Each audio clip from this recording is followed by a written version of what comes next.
አንተ ለመታመም ትክክለኛ መረጃ ኤፍሬምና ሩታ እንደሆኑ እየነገርኩ ነው።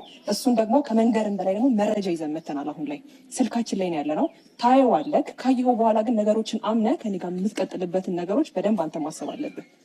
ገባህ አይደለ? ምክንያቱም እሺ በመጀመሪያ ደረጃ እኔ ትልቁ መልእክቴ ለሩታ ነው ማለት ነው። ምን ያክል ሰዎችን ማመንሽ እንደሚጎዳሽ አንቺ መቼ የምትማሪ አይመስለኝም ማለት ነው። ምክንያቱም እኔ የአቤል አመጣጥ አላማረኝም ነበረ ማለት ነው ሁኔታው። ምክንያቱም ይህንን ሁሉ ጊዜ አብርሃምን ከአንቺ ነጥቆ ለሩታ አብርሃምን ከአንቺ ነጥቆ ለሄርሜላ ለመስጠት ሲለፋ የነበረ ልጅ ድንገት ተመሬት ተነስቶ ይቅርታ ጠይቆሽ ከአንቺ ጋር ለመሆን ሲሞክር መጠራጠር መቻል አለብሽ። በቃ ከነ በአንቺ ዙሪያ የሚመጡ ሰዎች በሙሉ አንቺን ለመጉዳት ነው እስከዛሬ ድረስ የተደረጉ ያሉ ነገሮችን እየተመለከትሽ ይመስለኛል ማለት ነው። እና ሄርሜላ በቀላሉ አብርሃምን ልትተው አትችልም፣ በመጀመሪያ ደረጃ ማለት ነው። አይደለም እንደዚህ አይነት ነገር ተፈጥሮ ይቅርና አብርሃም አልፈልግሽም ብሎ ጥሏት ቢሄድ ራሱ አብርሃምን በቀላሉ የምትተው አይነት ሴት አይደለችም። አሁንም እየተመለከታችሁ ነው። የማይፈነቅሉት ድንጋይ የለም፣ የማያመጡት ነገር የለም። ከዛ ውጭ ግን ማለት ነው ለአብርሃም እንደዚህ መሆን ሄርሜላ ተጠያቂ እንዳልሆነች ግልጽና ግልጽ የሆነ ነገር ነው ማለት ነው። ምንም እዚህ ጋር ሌላ እንትን የለውም። ወይም ሄርሜላ ከአብርሃም ጋር መሆን የለባትም ብለን ስለምናስብ ብቻ ሄርሜላ ከአብርሃም እንደዚህ መሆን ጀርባ እጁ አለበት የሚለውን ጉዳይ በፍጹም ልቀበለው አልችልም ማለት ነው። ምን አይነት ማስረጃ እንዳመጣው አላቅም። እኛም የሰማነው ነገር የለም፣ ወይም ቪዲዮን የተመለከታችሁ ሰዎች ተመልክታችሁታል ብዬ አስባለሁ። እኛ ጆሮ ላይ የደረሰ ነገር የለም። ግን አብርሃም አሁንም ቢሆን ሁለቱንም አካላት በቀላሉ ማመን እንዳልፈለገ ነው ሜቢ እየተረዱ ያሉት። አይዶ ነው ይሄ ልጅ ምን እያሰበ እንደሆነ ሊገባኝ አልቻለም። ይህንን አጋጣሚ ተጠቅሞ ከሁሉም ሰው ህይወት መውጣት ወይም ከነዚህ ሁለት ሴቶች ህይወት መውጣት የፈለገ ሁላ ነው እየመሰለኝ አለው። ለማንኛውም እስኪ ቪዲዮን የተመለከትን ሀሳባችንን እንሰጥበታለን ማለት ነው። ሰላም፣ እንዴት አመሻችሁልኝ የኔ ወደ ቤተሰቦች? ደህና ናችሁ ወይ? አለን፣ እግዚአብሔር የተመሰገነ ይሁን። ዛሬም እንግዲህ ከመሸ በተለቀቀው ቪዲዮ ዙሪያ እንደተለመደው ሀሳባችንን ልንሰጥ መተናል። ከጥቂት ሰዓታቶች በፊት በፖሊስ ምናምን የሚል የሆነ ማስፈራሪያ ይዘት ያለው ነገር በዴቭ በኩል ወደነ ኤፍሬም ወይም ወደነ ሩታ ልካ ነበር። አሁን ደግሞ የድምፅ ቅጂ እጄ ላይ ገብቷል ብላ አብርሃምን ለማሳመን እንግዲህ ፎክ ተክ እያለች ነው። ቅድም ላይም በጽጌ ቻናል የተለቀቀውን ቪዲዮ ለማየት ሞክሬ ነበረ። ሩታም በዛ በኩል ያላትን እውነት ለመግለጥ እየሞከረች ነው። ሜቢ እንግዲህ ከአብርሃም እንደዚህ መሆን ጀርባ ሩታም ሆነ ሄርሜላ እጃቸው ይኖራል ብዬ አላስብም። እኔ እጃቸው ይኖርባቸዋል ብዬ የማስባቸውን ሰዎች ከዚህ በፊት በመለቃቸው ቪዲዮዎች ላይ ለመጠቆም ሙከራ እያደረግኩኝ ነበረ። አይሚን አላቅም። አብርሃም እቺን ነገር ሳላጣራ እንቅልፌን አልተኛም ብሎ እንግዲህ ነገሮችን ለማጣራት ሙከራ እያደረገ ነው። ሁሉም በየፊናው ይሄ ነው እውነታችን እያለ አብርሃምን ለማሳመን ጥረት እያደረገ ነው ማለት ነው። ለማንኛውም እስኪ ቪዲዮን እያየን ሀሳባችንን እንስጥበት። ምክንያቱም ከዚህ በላይ መረጃ የለም። ከዚህ በላይ አሁን ስልክ ላይ አለ። ይህንን ነገር ከምናሳይህ ነገር በላይ ምንም መረጃ የለም። አቤል አሳየን። እና ደግሞ አንድ በመጨረሻ ከማሳየት በፊት ልናገር እንፈልገው። አንተ ግን እግዚአብሔርን እኔ እውነታውን ስነግራችሁ ማለት ነው ይሄ ልጅ ለሄርሜላም ሆነ ለአብርሃም ይበጃል ብዬ አላስብም። ይሄ ለአብርሃም ወይም ለሄርሜላ ከማሰብ የተደረገ ነገር እንዳልሆነ አስረግጬ ልንገራችሁ።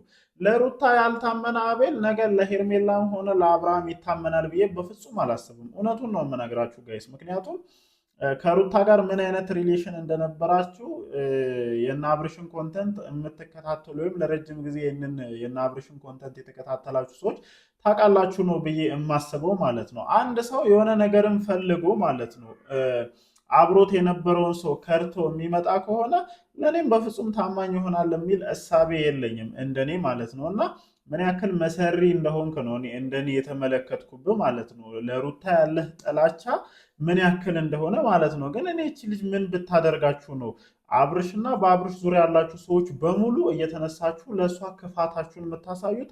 አይሚን አላቅም። እስኪ ነገር አለ አብርሃም በፍጹም ማይጠረጠር ሰው ነው የጠረጠርከው። ሄርሜላን እዚህ ውስጥ ማካተት አልነበረብህም። አቤል ያልተረዳኸው ነገር ብሎ ታውቃለህ። አሁን ላይ የሄርሜላ ኬዝ ብቻ አይደለም፣ ሁላችንም ለዚህ ዳም ተጠያቂ ናችሁ እያለን ነው። ገባህ አይደለ? ስማውና ከዛ ለእነሱ ማሳየት ካለብን እናሳያለን። ግን ይሄንን አይተህ ይሄንን ሰምተህ ካልተረዳ ከሄርሜላም ጋር ከኛ ጋር መሆን አልፈለግክም ማለት ነው። ማመን ያለ በመጀመሪያ ደረጃ ማለት ነው ሁሉንም ነገር እስከዛሬ የተመለከትን ነው አይደለ? ይሄ የያዛችሁት መረጃ ሪል ከሆነ የምርም ማለት ነው የምርም አብርሃምን ብቻ ሳይሆን ኦዲየንስንም ያሳምናል ብላችሁ የምታስቡ ከሆነ ድምፁን በደንብ ማሰማት መቻል ነበረባችሁ። አብርሃም መጨረሻ ላይ ተናግሯል። በነገራችን ላይ ቪዲዮን እስከ መጨረሻ የተመለከታችሁ ሰዎች ካላችሁ ማለት ነው እስከ ቪዲዮ መጨረሻ የተከታተላችሁ ሰዎች በደንብ የአብርሃምን ሀሳብ የሰማችሁ ይመስለኛል። እና አሁን ላይ የትኛውንም ድምፅ ኤአይ አስመስሎ ያቀርባል እንትን ይላል እና ሊዋጥለት አልቻለም። ብቻ እኔ እንጃ እኔ እውነት ካላችሁና የምርም አብርሃምን ያሳምናል ብላችሁ የያዛችሁት መረጃ ከሆነ ለኦዲየንስም ጭምር ይሄንን ነገር ማጋለጥ ማሳየት አለባችሁ። በቃ ክፉ አንተ ላይ አድርገዋል፣ ክፉ አብርሃም ላይ እየሰሩ ነው እስካላችሁ ድረስ እያንዳንዷን ነገር ይፋ ማድረግ አለባችሁ ብዬ ነው እንደኔ የማስበው ማለት ነው። ለብህን በስትክክልና ዳኒም ሄርሜላም እኔም ብዙ ሰው በዙሪያ እየለፉ ነበረ እና መጠርጠር ያለብህን እኛ ነው። እኔ ግን የምር አንድ ጥያቄ ልጠይቃችሁ ማለት ነው። እኔ ለኦዲየንስም ጭምር ነው ይሄንን ጥያቄ መጠየቅ የምፈልገው እና የምር አሁን ዳኒና አቤል አብርሃምና ሄርሜላ አንድ እንዲሆኑ ስለምትፈልጉ ነው ይህንን ሁሉ ዋጋ እየከፈላችሁ ያላችሁት? የምራውን የአብርሽ ጓደኝነት ይዟችሁ የአብርሽ የጤና ሁኔታ አሳስቧችሁ ነው እንደዚህ ዋጋ እየከፈላችሁ ያላችሁት? ይሄ የኔ ጥያቄ ነው። በነገራችን ላይ በፍጹም ይህንን ነገር ልቀበሉ አልችልም፣ እውነቱን ስነግራችሁ ማለት ነው። ምክንያቱም የአብርሽ የስጋ ወንድም የሆነው ኤፍሬም በዛ ልክ የአብርሽ ትዳር እንዲመለስ ጥረት ሲያደርግ እናንተ በጓደኝነት ደረጃ አብርሃም ሌላ ህይወት መኖር አለበት ብላችሁ አምናችሁ የዚህን ያክል ፎክተክ ስትሉ ከሄርሜላ ጋር የሆነ የጥቅም ትስስር እንዳለባችሁ ነው እንደኔ የማስበውም የምጠረጥረውም ማለት ነው። ከዚህ በፊትም ብየዋለሁ።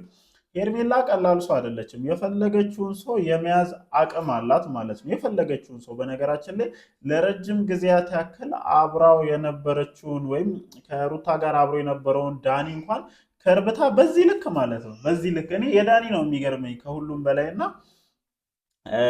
ብቻ አብርሃም በቀላሉ ሊቀበላቸው እንዳልቻለ ተመልክቻለሁ። ወይም ከዚህ ቀደም ቀለል አደርጋችሁ አብርሃምን ማሳመን በምትችሉበት መንገድ አሁን ላይ እያሳመናችሁ እንዳልሆነ ነው ሜቢ እየተረዳ ያለሁት።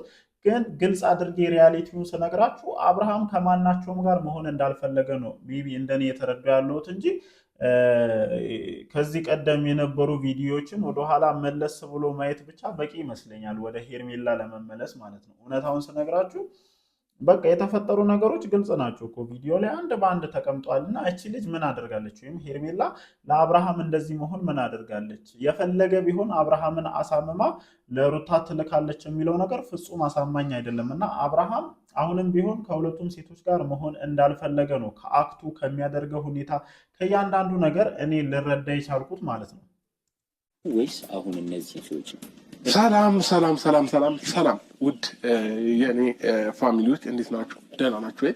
ለማንኛውም ግን አብርሻችን እንደዚህ ቆም ስላየን ደስተኞች ነን። እንደዚህ እንኳን ብለህ መምጣት ከጀመርክ ረጅም ጊዜ አስቆጥረህ ነበር እና እስኪ የቪዲዮውን መጨረሻ ደግሞ አይተን ሀሳባችንን ለመስጠት እንሞክር።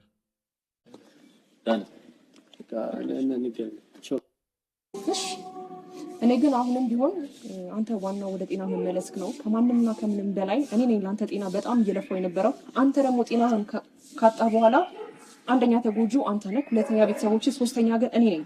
አንተ ዋት ሶስተኛዋ ተጎጂ አንቺ ነሽ ማለት ነው። ለማንኛውም እውነት ነው፣ ሀቅሽን መደበቅም ሆነ መሸፈን አንፈልግም። ዋጋ ስትከፊ ነበረ፣ እየተገለልሽም እየታገልሽ እየመጣሽ ለማየት ሙከራዎችን እያደረግሽ እንደነበር ለማየት ችያለሁኝ እና ይህንን ነገርሽን ከአንቺ መውሰድ አንችልም፣ ወይም ይህንን አቅሽን መውሰድ አንፈልግም። ለማንኛውም በስተመጨረሻ የተፈጠረውን ነገር ሁላችሁም ተመልክታችኋል ብዬ አስባለሁኝ። የአብርሃምን ሀሳብ ሜቢ የሰማችሁ ይመስለኛል እና ነገ ኤፍሬምና ሩታንም ሄርሜላና አቤልም ወይም ዳኒንም አንድ ላይ ይዞ መጥቶ ያለውን እውነት ለማሳየትና ለማጥራት ቀጠሮ መያዛቸውን ተመልክተናል ማለት ነው። ነገር ደግሞ ምን አይነት ነገር ይፈጠሩ ይሆን? ምን አይነት ጉድን ይዘው የመጡ ይሆን? አብረን አይተን እንደተለመደው ሀሳባችንን ለመስጠት እንሞክራለን። ወዳችኋለሁ። ይመቻችሁ።